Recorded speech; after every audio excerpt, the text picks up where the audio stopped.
There's a lot of stigma around leaving behind a safety net, I guess a job that carries a bit of status, all of those things. And so I guess that's probably one of the reasons we didn't ask for help, because we thought we could do it ourselves. But we soon realized actually you do need to ask for help, and people are willing to help. Welcome to Future Fit Leadership, a podcast for emerging, experienced and executive leaders to build community, grow capability and future focus their career pathways. There has been a global shift in how we lead, and our conversations with leaders and executives explores the skills, strategies and mindsets that is needed to thrive in this ever-evolving landscape of the future. So whether you are a seasoned executive, an aspiring leader, or simply curious about the future of leadership, we are here to give you practical insights to unlock your potential, change the status quo, and break open our assumptions on how work works. Produced in partnership with Future Leadership, a capability ecosystem for boards and executives, Future Fit Leadership is your place for bite-sized learning for executives hungry to make a change. Hello and welcome to Future Fit Leadership. I'm your host, Sadhana Smiles, and I hope wherever you are listening to this podcast, you are well. Today, we are diving into a story of bold career pivots, innovation, and the power of scent. Imagine working in the world of medicine as doctors and pivoting into the vastly different world of business and branding around scents. That's exactly what our guests Suji and Jeeva did. Both doctors by trade, their journey took an unexpected turn when one of them started a business with scented candles, which then evolved into a thriving business built around the science of scent marketing. What started as a side hustle quickly transformed into BrandScent, a company that helps businesses create an unforgettable brand identity through scent. From hotels to retail stores and even major corporate offices, they're crafting signature fragrances that do more than just smell good. They evoke emotions, create memories, and influence behaviour. There are many hotels that I've been to over the years that have a particular scent when you walk in, and I've even brought the spray or candle back home with me to remind me of my time there. I'm sure many of you have probably done the same. Brands develop scents to evoke emotions that tie into the memories that you have, and that then connects you to their brand. But this just isn't about candles and perfumes or buying a standard off-the-shelf scent. It's about the fascinating science behind how scent impacts our emotions, decisions, and even the way we perceive brands. Suji and Jeeva will take us through their incredible journey from their early days navigating their challenges as a startup to making the game-changing pitch on Shark Tank and now pushing the boundaries of scent technology into meditech and AI-driven experiences. So if you've ever walked into a store, hotel, or office, or even a real estate brand and thought, wow, this place smells amazing, chances are it wasn't by accident. Get ready for an eye-opening conversation with the future of branding, business, and the surprising way scent shapes our world. Well, hello, Suji and Jeeva. Welcome to Future Fit Leadership. How are you both today? Well, thank you, Sandhana. How are you? Very good, very good. We were just talking off air saying that this is the first time we've had two guests on together. So I'm very excited to talk to both of you. But before we get into what your business is and what you do, I'd love our listeners to know a little bit about both of you. So you're both migrants to Australia and you've both from Sri Lanka. Is that correct? Yes. Yeah. So tell us the journey. How did you end up in Australia?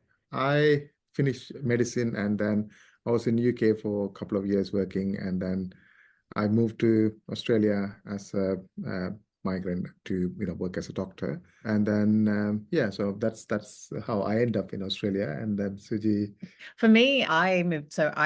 Although Sri Lankan, my parents left to go to London to study, and so. But then I was raised by my grandmother in Sri Lanka for 2 years. When my mum had me, but I grew up, everything that I know was in England, London, schooling, university. I also finished med school, but it wasn't something that I was passionate about, that I wanted to do. So I stepped more into behind the scenes. I love writing, creativity. So policy development, research kind of is where my role ended. And I met Jeeva not when he was actually in England training. We got I was introduced going to through say, did family. you actually, given you both doctors, did you actually meet No, in the it UK? was No. actually after he'd left England to come to Sydney. He was in Sydney at the time that we got introduced and he flew back out. We met. So we met through family, but we got married in England. And I guess I wanted to get away from this, I guess, this pressure cooker of having to do medicine. And I wanted to travel, see Australia, get into more research here. And he was here. So we both moved to Melbourne together in 2009. Okay. And at some point you decided that you want to do something other than being a doctor. Like how did you even land on scented candles and then the branded scents? Was it something that you've always been passionate about? So for me, the idea of business was not something that I'd ever considered. In fact, my grandfather was a businessman, but he raised his daughters to, they were engineers, and it was academia is what they were taught to follow. And that's what we thought we needed to do because it was safe. But I loved the art of package design, designing, but also layering of sense and how it makes you feel. How you can come back from a really stressful day, flick on, a scent or a candle, and it just calms you. And it was something that was honestly subsidiary to what I was doing at the time. But when I was on maternity leave with my second son, I guess I dabbled in it more because I had time. And then suddenly, before I knew it, I was making scented candles for friends, and they said, look, you should start a business. And I said, I don't know head nor tail about business. How do you even, where do you start? What do you do? But being 36 weeks pregnant, I think it was that sort of nesting. And I was like, all right, that's it. I'll get an ABN. I'll put a business name down. And I think overnight, I said to Jeeva, this is what I'm doing. He's like, where did this come from in 24 hours? Like, how did this happen? It was a And side hustle and now it's turning into a business. exactly. That was December 5th in 2015. But we set ourselves a target. So with anything that we do, we have, I guess, essentially what we didn't know the terminology KPI, but we had KPI that if we can turn this investment of $237 into tenfolds in the 4-week period, which was seasonal Christmas, then we might be onto something. And that's what we did, and then some. So then Jeeva, who was working at RCH in allergy, asthma and research, and as a clinician, he said, look, I can help you. It was a bit of his outlet too. It was a bit of stress relief. Obviously, the life of a doctor is quite stressful. For me, I was on maternity leave. It kept my time, kept me busy. And then within 6 months, the brand started to really snowball. We essentially were putting the science back into sense. And we also had this novel wooden wick that we were using. So people really started to buy into the brand story, and the brand started. I'm going to jump to you, Jeeva, for a second. Like you're a doctor, you're working in a prestigious hospital, your wife had this side hustle and suddenly it's become successful. At what point do you go, I don't want to be a doctor anymore and I want to join the business? And what was for me, quite often when you have startups, one person stays in the, PAYG job because it's the security, you had little kids and you knew that money was coming in. But in this case, what was the key motivator for you to actually jump out of that and take the risk together? So the main reason we started as a hobby to a business, but then we were missing out the family time, because I remember with the eldest one, we both were at the children's hospital at the time, and he was 17-week old. He was at the childcare, and we out in the morning. I was at the clinic, so my clinic started at 8, and in Parkville, the childcare was there at 7 o'clock when they open, handed it over to someone we don't know, and then the clinic. Most of the time, the clinic runs, till 5 or 6, and we were living in the West in Point Cook, so the traffic was chaotic, and it's take forever to get there. So we normally 6 in the morning, and then when we come back, it's already 7:30 at night. We don't spend any time.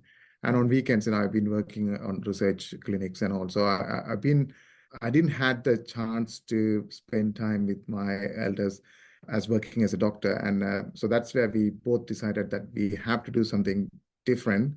And we pretty much like 4 years, we were waiting not to have a second one because we were like, oh, we have to change something. Yeah. And then that's where, when this happened, I said, look, you wanted to stay a little longer with the little one, so I will help you. So at the beginning, it was like, even though December 5th we registered, but then January 5th, the second son was born. And April, we decided, okay, let's do this, and go and see what we can do. And we are doing just normal, Suji wasn't doing any of those markets, it was all in my hand. So I used to go to small markets and places like that to promote the brand and get the feedback from customers. And it's always been a good thing. And then the business grew from the feedback and learning from the customers, So we actually did the market research at these places, without having to spend a lot of money into the market Yeah, research. so the markets kind of gave you the ideas.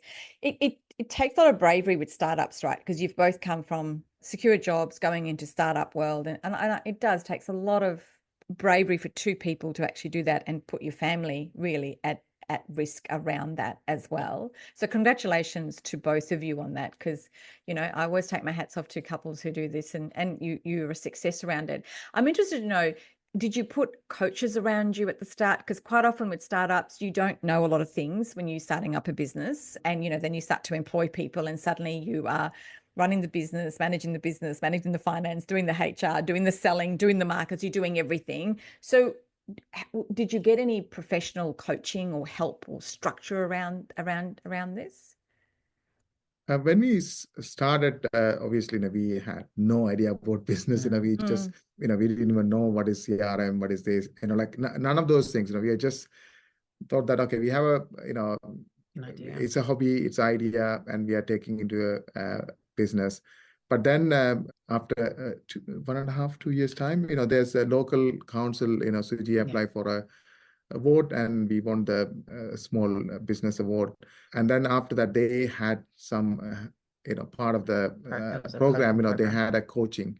So that's where we started to learn a bit more business.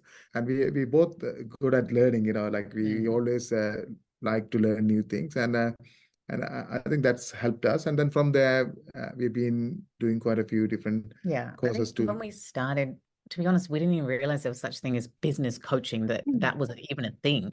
And it was only once we got into that Wynnum City Council, the awards, and started to talk to other business owners and networking. Because as with any startup, it's very kind of lonely. You keep to yourself.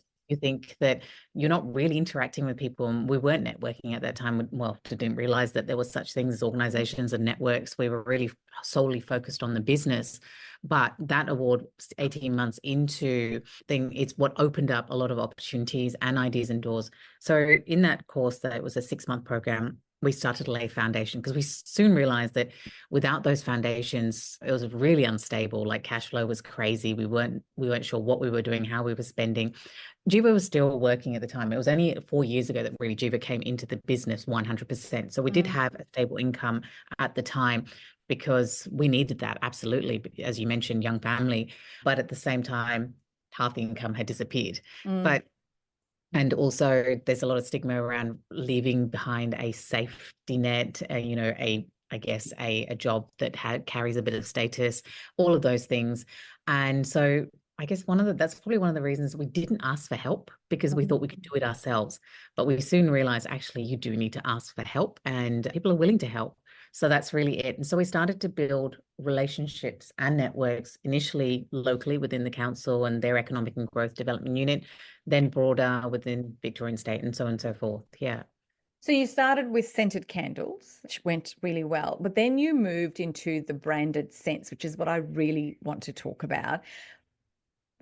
How did that happen? Like, did a brand come to you and say, we want you to make our brand smell a particular way? Like, what made you go into that world? Initially, it was more, so we were doing branded products. So it was more of our brand commercialization. And so we were doing, branded candles, fragrance products. But once again, we're dime a dozen, so many people doing it. And that's when Jeeva came about, and he's like, let's do something different. And the scent marketing opportunity came up. So, as doctors, medics, we know where the smell is processed in your brain is where your memory center and your emotions. And we always tie up to a memory with the smell. 70% of your day-to-day emotion is actually controlled by a smell. So when we know that, and also it's a direct connection without any sort of disruption on the olfactory pathway. So because of that, we felt like, there is something we can do unique, and we do understand how different hormones stimulate different side of your brain, and different industry want different side of brain stimulated for their brand purpose. So we are like, okay, how we can bring all of that, our science, back into the fragrance industry and create something little different. And that's what the brand scent is. So we actually create a scent for different brands according to the brand's need, according to what they wanted to create, what sort of emotion they wanted to bring to their customers, clients, partners, what you wanted to. And then we help them to send the space to anything to do with the scent. So because we have a manufacturing facility here in Melbourne, so we were utilizing that with our, so the Light and Glow had the manufacturing facilities. So that's how I imagine the scent that you create for a retail outlet is very different to a hotel, is very different. And I know I won't mention any names. I know one of your clients is a large credit card business that you have created a scent for. And in my mind, it's like, it's really interesting that they've decided to have a branded scent for themselves versus, I imagine that's for the office, I'm only guessing there, versus a retail outlet versus a hotel. What are some of the triggers in the three very different businesses that you would use? So, for example, if it's a hotel, when someone come, it has to be a welcoming environment. So when you enter, you want to feel like it's a luxury. You wanted to be there because you're going to stay there. So they invest a lot of money in the visual side of it, the touch side of it, but they always miss out the smell side of it because, but the funny thing is smell is part of amphibian, part of your brain, means if the smell doesn't, nice, then everyone will flee this area. So, but that's where, we help the hotels and all to smell nice. It's more welcoming. Where in a retail space, it's more you want to keep your customers longer. So the longer they stay, they're going to spend more money. So we have to make sure the scent is make them to feel, relax, and they wanted to stay a little longer. Where in some other area like office spaces and all, they wanted to keep the energy level up because it's a working environment. They don't want people to relax. So we create a scent according to that. And if you are going to a gym again, you want to bring the freshness and all because you already have order. But then again, you want to bring some luxury element. So every area, when we look at it, we actually work for the brands according to their need. And that, it's not just we just pick a scent and give to them. We actually work with their team to create a scent for them. So so that process. It's almost a 3 months process for us to create a when a brand comes to you, so you take through. So how much do you immerse yourself in that business while you are creating the scent? So the process initially starts with, obviously, when the brand approaches us, we then take their brand apart in terms of their visuals, their colors, what emotions do they want to evoke, and we create a mood board. So the team here, the design team, puts together a mood board. We also then start to using what we have in terms of their digital presence, their visuals, what kind of scents we believe that would work with their brand, but also taking into mind that it has to be very gender neutral. It can't be polarizing the scent because you are putting this in open place and space. But then we also generate a questionnaire. So the team comes in and we always say to them, we need at least 3 to 4 people from various, from the executive team right through to design or marketing, because it's really about the brand and everyone has a different perception about brand. And once again, smell is something that is very perceptive, like we perceive scents very differently. Once they come in, we do a scent discovery session. So we've got core scents that we have here, they're smelling. This gives us a direction of where we're going with the scent. And then we have 2 to 3 rounds, we develop a scent. And then finally, we have this IP scent that is the brand's. And we also become part of their marketing team. We get involved in how can you commercialize this scent, not just using it in the Havoc system, in the Econ and scenting the space, but how can you utilize it more so by building a real brand presence with this scent that they've created. Have you had a really memorable or an unexpected brief from a client? Oh yeah, we have quite a different brief. We call it olfactory logo. So when what Suji was mentioning, so everyone have a digital logo. Yeah. Olfactory logo is a it's a memory we build for the brand with that sense. So that's why we call olfactory logo. Yes, we do have quite a few clients want different. For example, Vegemite want a Vegemite smell. For I don't think of anything worse than a Vegemite smell. But anyway. And we had KFC for a fried chicken. So there's quite a few brands, but they use it for it's more of a Campaign. gimmick. It's a campaign. Gimmicky. Yeah, Because yeah, it's yeah. not that they're going to The utilize every logo. day, Yeah. but that campaign actually give them the brand it's more of a campaign-based scent. Yeah. So that's So interesting. So how do you measure the success? Because whether it's gimmicky or whether it's in an office or, a retail environment where you want me to stay longer and spend more money, how do you measure the success of the BrandScent? So a lot of the time they always think that on a digital marketing and all they can measure the success with so the return on investment of course is very important for every business. In the brand scent side of it, or when you create a scent for a brand, it's not about just immediate success alone. It's about how you are creating a emotional connection with your client. And that's actually helped them on a long run because you're going to get more word of mouth referrals. You're going to get more people talking about the brand. Mm. So the more people started to understand that, and we are getting more and more inquiries on that.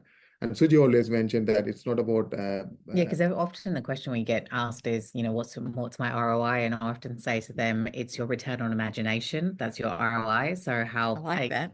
some brands really do love to think outside the box. So if a brand wants to stand out and do something different, scent marketing is the way to go. But then in saying that, like with Skydeck as a client, we have got measured results and data where we have seen an increase in sales in Q1 of 2023 from the date we implemented a scent. We then took the sales data and it showed, what is it, 32% increase? Yeah. Mm. Because some places they may have a cafe or something which wasn't performing well, but if you look at their consumer, who is coming, who is your customer, from that, if we get the information that okay, young children with a couple of like kids under the age of 12 as a family is coming to that space, so targeting the young kids were the easier one. So putting something to increase, them to buy some cookies. And then when the kids want cookies, the dad want a coffee and mom want a sandwich, like it's all of a sudden, they were not selling much to, a good number of sales. So there are measurable, like we can measurable outcomes are there. But not in everywhere you can measure Not it. everywhere. Because the thing is, and I'm just sort of just listening to you and just sort of, I guess, looping the points that you've made. If you're talking about branded scents that relates to memory, so I have certain memories of where I was born, how I was brought up, the country I was born in, all of those things, and I walk into an environment that triggers or evokes those emotions, I'm more likely to be reconnected to that environment over and over again, regardless of what. If I don't buy the first time, I might go the second or third time and buy it because subconsciously I'm being driven back to that environment because of all the memories that it brings back to me. Am I getting that right in terms of how That's that right, actually works? Yeah. Yes. Another one is, I would say, Mimosa Homes, what they have done is every display home, like here, when we are going to build a house, if it's a brand new house, of course, the first thing is you go to the display home to have a look at the houses. So sending from the display home to the office spaces when they come to the color selection or electrical selection or planning and all of that. And then when they sign a contract, they get a gift with the same smell. And then at the end, when they get the keys in their hand for their, home, they're going to have a gift with the same scent. So we call it scent journey. So they're actually taking the whole experience, how they will remember the first day they went to their house to they're having their own house, So that's another way of marketing, So and then they always like it, and they've been working with us for almost now 6 years or 5 years because of the return, customers and a lot of referrals.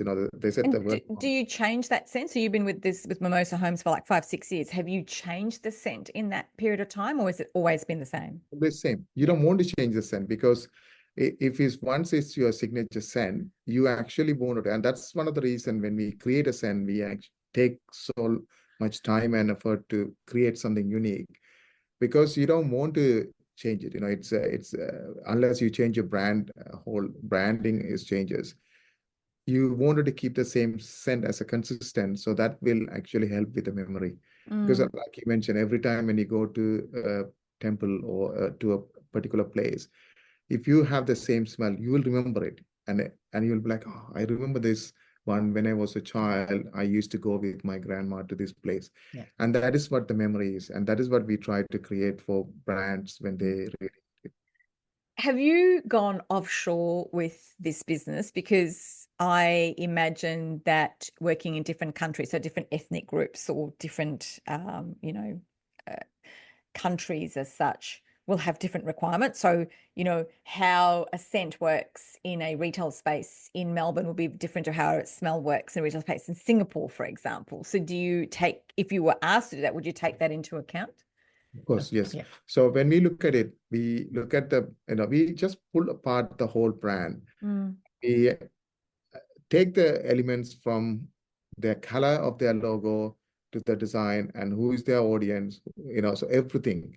So if we look at it, okay, this particular ethnic group is coming, and if they are, more known to a particular smell, we will target those scent notes. So it's not that, you have a scent, like we don't pick a scent from our shelf and give it to someone. It's actually it's created. Yeah. So we take every element possible to make sure, it's our interest as well to create something unique. So that will actually help the brand to stand out. And then they will be using it more. What are some of the biggest mistakes brands make when they're trying to create a scent for their brand identity and trying to integrate it into their businesses? What are some of the common mistakes that they make? Often it's, I think because it's personal. Scent is so personal. So that's why when we say when they come in to answer those questionnaire is leave what your personal preferences behind and really think about the brand. And we reiterate that throughout the hour and a half consult is that have the brand hat on. And that's why we have these mood boards that we've created when we do these scent discovery sessions, so that it's front and center of mind, that they're constantly looking at this, and it's the brand that they've got to think about their consumer. So we ask questions about who is your consumer, your ideal client. We do that, all business, within business, we find our ideal client. We'll focus on him or her and them, and see what their preferences are. And that's so the problem, sometimes is that some people start to think, oh, I love vanilla, or I love this, and it's like we've got to really draw them back away from that and then into this. And that's why we always say let's have 3-4 people. So if it's one person doing it, it tends to have more of a personal influence, less of a brand influence. Whereas when you have a team together,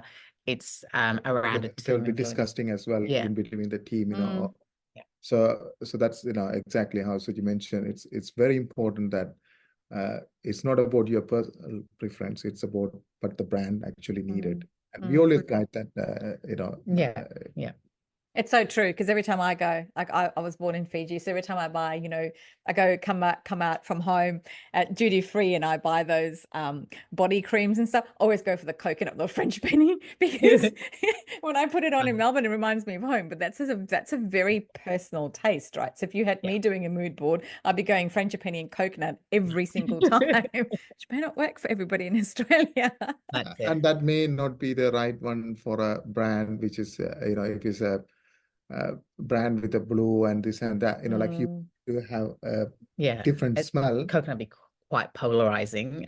So that's another thing, sway them away from the polarizing, the scent. Oh, I love cherry, or I love this. And we're like, we can put it in there, but we tone it down to make sure it's more universal in terms of the scent. And that's what the struggle is. So tell me, are they, like, if I think of if I want different emotions, so I want relaxation, I want luxury, I want the ability to maybe think about purchasing something, excitement, trust, like if they're the emotions I want to evoke in my customers, are there particular scents that actually do that? Yeah, definitely. So there are different scents do different feeling emotions because of what they stimulate as a hormone. So if you are thinking of you wanted to create a fresh luxury sort of smell, we'll go into more of a green, and Yeah. citrusy notes. Notes. If you are going into more of a, really luxury, woody smell. Sandalwood, cedarwood tend to be. Saffron is a little exotic as well. So they tend to be Mm. the scent notes. So we would suggest woody undertones are very luxury. Jasmine, again, is in a lot of luxury perfume. So we kind of go down that way. But again, if it's fresh, but they don't want the lemon lime smell, bergamot, it's beautiful. It's still so really we fine tune when we ask them to list their, I guess, their core values and how they want them. We list them in order. Where do you want? Is it more about energizing, or is it like, are you targeting a luxury audience? Where those things. But a scent, when we create it, is made of three parts: top notes, middle notes, and base notes. And we can incorporate those luxury notes within each of that pyramid of sorts. So there's almost a fragrance would have around 15 to 16 notes is what we usually ask them to create. And so we're pulling apart and putting things together. And some notes work better than others together. But yeah, these tend to be the more luxury ones that people, because I know that oud is another one. It's an amber, beautiful warming scent. But those scents might not work if you're in, say, for example, a sporting facility. So we work with like sporting clubs and things, and we've done scents for their spaces. But there, I would suggest more fresh, more energizing, and if it's a little bit of lavender to calm the senses, because before the players go out on the pitch. So really, we've got to take all aspects, and also when we're picking those notes, even if it resonates with the brand, is it going to evoke the emotions that you want it to emote? How busy is your industry? How competitive is because it seems like this is the next thing that people are going to move towards, or already probably have. So how busy, how competitive is your industry? The the it is it is getting quite busy. Competitive wise, I don't think so. We have other brands competing us in Australian market. Uh, as a clinical side of it, who can actually talk about clinical part to the scent side. But in a global side, there are two other brands there. It's very But neat. but Yeah. but it's very niche area, because a lot of the brands think that, oh, maybe it's not now, maybe it's not. But then when they come, it's can be, yeah. So It's a niche industry at the moment, and that's Mm. because it is time consuming and it's bespoke. So the agencies that are out there at the moment is really kind of, I want scent marketing, I want ambient marketing more so, and it's more generic. So they'll have a bank of 200 scents, and you pick one going, I love this is what I'm going to go for. But in terms of creating something absolutely bespoke for a brand, getting them involved, mood boards and that sort of process, we're the only ones doing You're it. the only ones doing it. Wow. That's right. So Yeah. awesome. Congratulations on that.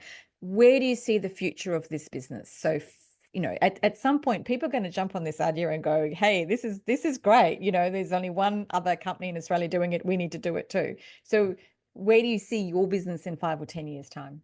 So we are into more advanced. So when they come to this level, we will be in, quite further advanced. So we are looking into med tech. How we are going to use the scent in the medical uh, side of it, and also DigiScent, how we can use the scent in the haptic suit when you are in the virtual reality. So these are the things Right. coming up, and so that's it will take A little new bit of brands time. to We're always, I think, one of the reasons we actually went from Light and Glow to BrandScent now to this medtech is that every couple of years we get this sort of itch for innovation. So we're always pushing that boundary, trying to do something new. And so with BrandScent, what started out with just, I guess, branding the fragrance product, then evolved into scent marketing, more generic like the other brands. But we thought, how can we do it different? And that's where the bespoke part came in. And now, because we are, just Jeeva mentioned, the medical kind of hat still sits there. We've worked with nursing homes and childcare centres. How do we increase satiety? How do we relax the residents, alleviating pain points for owners? And so that's one of the things that we've been doing. And having done that, we're like, how do we now take it to the next level? And that's really where the concept, we're working with Monash University at the moment, doing some R&D. And it's really about creating a safe space for people when they're on the go, and using scent in that purpose. So yeah, that's where the future lies for us, as we're constantly pushing. How is tech going to impact this? Because, the world of AI, we're living in it now. You look at so many things around us are driven through AI. How does it impact what you do? And So, that's it. so that med tech is exactly the tech is where we are looking at it. So we know that when if someone is going to have a anxiety or Mm-hmm. and we know by the tech, okay, the heart rates are going up and the blood pressure is, going down, or we know that okay, this is the time to release the scent to, calm them down. So we are working on, in those tech area where. So you literally could wear a vial of something around you that's linked into your phone that measures your heart rate or your blood pressure or whatever. Yeah. And if my anxiety levels are going up, it could release a scent that That's will right. calm me down. That is awesome. I Yeah. love it. Yeah. So Amazing.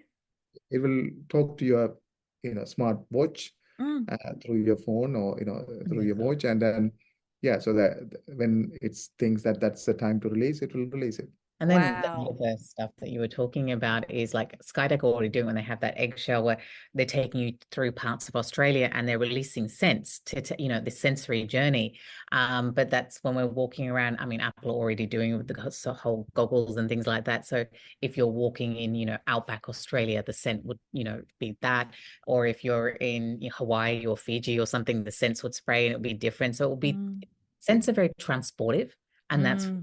that's where the power lies, because it transports you into these places, and it's great for brands to create their identity, so you transport them there. Because we know that the virtual reality is real, even though it's not real, but uh, But Yeah, we yeah, know that it's we are coming. heading Yeah, there. And when you're in virtual reality, the only thing is actually going to take your memory is the scent. it's a scent. Mm.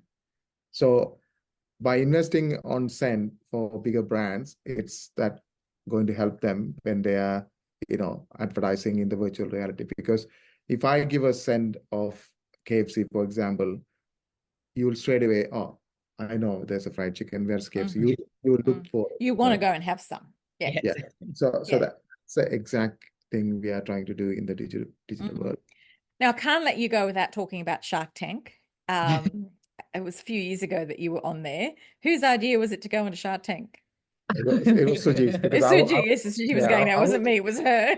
it wasn't mine. I didn't even know that she applied because I was in, I did a road trip from here to Port Douglas, 43 days. So I was on the road trip and she called me and said, hey, you need to come back.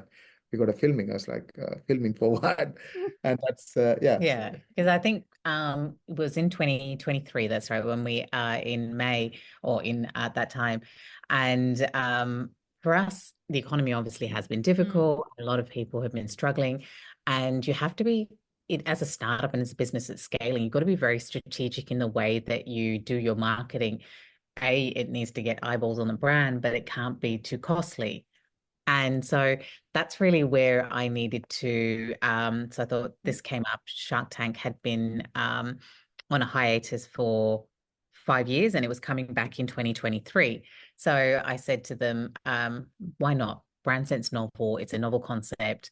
Let's put it out there and see what happens. So after a few, I think, video interviews and things like that, said, let's get you in. And that's when I rang Jeeva and said, hey, we're going to Sydney and we're filming. It was funny because just before we went in, they said to us, just a side note, we're filming, I think, 100 and something, sessions or with people, but only 32 will get aired. And so you've got to make great TV, you've got to get an offer. And we're like, all right, okay, we've got to go in there and give it our all. But it really worked because it gave our brand authority and credibility, Mm. but it also got visibility. And Yeah. that's really, and so we've started to, and because it is B2B, for brands, and it's been a longer journey in terms of it's not Mm. an overnight success, but in saying that, it has definitely been worthwhile. Mm. What sort of investment would I need to make as a business if I was to go down this track? I mean, is it something only really available to big business because they've got the capability of doing it, or can a small business do it? Like, sort of, what sort of investment would I be looking at making? Just, ballpark figures. Yeah, so the scent creation side of it, that 3 months process, it's we charge $5,000 plus GST. That's to sit down and create, that the whole journey process.